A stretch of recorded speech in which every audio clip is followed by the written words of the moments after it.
Hello, welcome to Coding with Jason. What we're going to learn today is how to create a basic web page. And this basic web page is going to be your hello world example.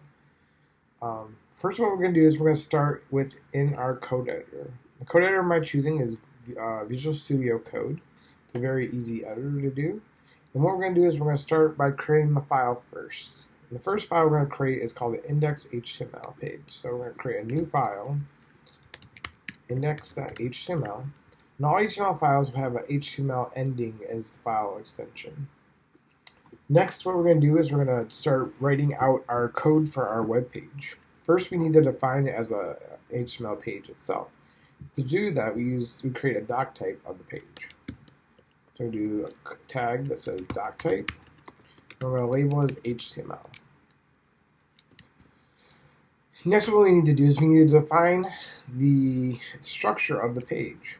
To do that, we use an HTML tag. Open HTML tag, and then close the HTML tag.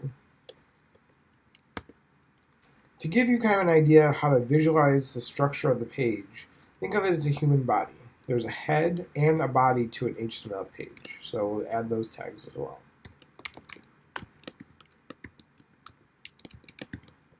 And then we'll also add the body tag. The body tag is where all our content gets displayed.